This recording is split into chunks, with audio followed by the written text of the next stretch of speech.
नेपालमा यति बेला एउटा ठूलै हलचल मचिएको छ। कारण एक नयाँ नेताको 100 दिनभित्रै कायापलट गर्ने महत्वाकांक्षी योजना।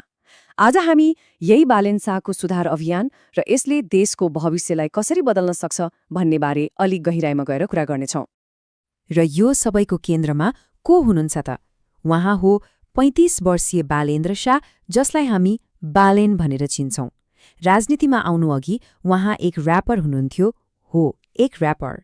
यही असाधारण पृष्ठभूमिले गर्दा उहाँको यात्रा र उहाँका योजनाहरूमा सबैको चासो बढेको छ। अब सोच्नुस् त, सुधारको गति कस्तो होला? साँच्चै पत्याउनै नसकिने। पदको शपथ लिएको जम्मा 48 घण्टाभित्रै सरकारको पुरै कार्ययोजना बाहिर आयो।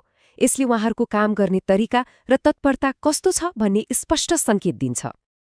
अनि यो 48 घण्टामा आएको योजना कुनै सानोतिनो थिएन है। यो त पुरै 100 बुन्दे कार्ययोजना थियो, जसले शिक्षादेखि प्रशासनसम्म देशको लगभग हरेक क्षेत्रलाई छुने एउटा विशाल खाका प्रस्तुत गरेको थियो। यो योजना जुन मार्च 28 मा सार्वजनिक भयो, खाली घोषणाको लागि घोषणा मात्रै थिएन। यसमा हरेक कामको प्रगति कसरी नाप्ने, कसरी नियमित रिपोर्ट गर्ने, सबै कुरा तोकिएको छ। मतलब यो खाली वाचा मात्र होइन, काम गरेरै देखाउने एउटा ठोस प्रतिबद्धता हो, जहाँ जवाफदेहिता पनि सुनिश्चित गरिएको छ। ल, यति ठूलो योजना छ, तर यो बुझ्नको लागि पहिले त हामीले समस्या के थियो भनेर हेर्नुपर्छ। खासमा सरकारले पहिलो निशाना नै शिक्षा क्षेत्रमा किन लगायो त? आखिर कारण के थियो? यो एउटा वाक्यले नै सायद धेरै कुराको जवाफ दिन्छ। हिंसा, तोडफोड, चन्दा आतंक र शैक्षिक तालिकामा अवरोध। हो, यस्तै गम्भीर आरोपहरू प्रमुख राजनीतिक दलका विद्यार्थी संगठनहरूमाथि वर्षौंदेखि लाग्दै आएको थियो र यही नै सुधारको सबैभन्दा ठूलो कारण बन्यो। तर कुरा विद्यार्थी राजनीतिको मात्रै थिएन, समस्या त अझ गहिरो थियो। कल्पना गर्नुस् त, सानोतिनो कागज नभएकै कारण विद्यार्थीले भर्ना नै नपाउने अवस्था। विश्वविद्यालयको रिजल्ट कहिले आउँछ, कहिले ठुङ्गो छैन, किनकि त्यहाँ राजनीति घुसेको छ। अनि साना साना बालबालिकाहरू, उनीहरूलाई समेत परीक्षाको अनावश्यक भारी बोकाइन्थ्यो। ल, समस्याहरू त हामीले बुझ्यौं, अब हेरौं समाधानहरू। सरकारको त्यो 100 बुँदे योजनाले शिक्षा क्षेत्रलाई सुधार्न के कस्ता उपायहरू अघि सार्यो त? सबैभन्दा ठूलो र सायद सबैभन्दा विवादास्पद निर्णय थियो राजनीतिक विद्यार्थी संगठनहरूलाई नै विस्थापित गर्ने।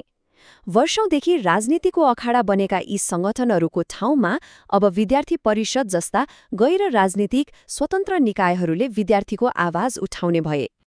अरू सुधारहरू पनि उत्तिकै महत्त्वपूर्ण थिए, जस्तै भर्ना प्रक्रिया सजिलो बनाउन अब स्नातक तहमा नागरिकता अनिवार्य नहुने भयो। साना बालबालिकाहरूलाई परीक्षाको तनावबाट मुक्त गर्न कक्षा 5 सम्मको परम्परागत परीक्षा नै हटाइयो। विश्वविद्यालयहरूलाई अब एउटा कडा तालिकाभित्र रिजल्ट निकाल्नै पर्ने भयो। अनि विदेशी नाम झुन्ड्याएर बसेका संस्थाहरूलाई आफ्नो नेपाली पहिचान देखाउन 1 वर्षको समय दिइयो। अनि यी सबै कुराहरू हावामा थिएनन्, सबैको एउटा कडा समयसीमा तोकिएको थियो। हेर्नुस् त, 48 घण्टामा योजना आयो, 90 दिनभित्र नयाँ विद्यार्थी निकायहरू बनाउनु पर्ने र 1 वर्षभित्र संस्थाहरूले आफ्नो नाम बदलिसक्नुपर्ने। यो भनेको योजना मात्रै होइन, काम फत्ते गर्ने प्रतिबद्धता पनि हो। ल, यी त भए शिक्षा क्षेत्रका ठोस सुधारहरू। तर अब अलिकति ठूलो चित्र हेरौं। यसको समग्र प्रभाव के होला र कुन कुन प्रश्नहरू अझै बाँकी छन् त? आखिरमा हामीले यहाँ के देखिरहेका छौं त?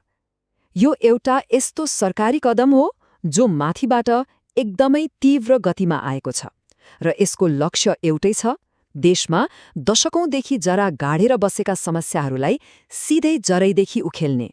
र यसले हामीलाई एउटा महत्त्वपूर्ण प्रश्नमा ल्याएर छोड्छ कि के यसरी माथिबाट एकदमै छिटो लागू गरिएको सुधारले साँच्चै नै देशको भविष्यलाई नयाँ दिशा दिन सक्छ त? यो महत्वाकांक्षी योजनाका चुनौतीहरू के होलान् र सम्भावनाहरू के? यो पक्कै पनि सोच्नुपर्ने विषय हो।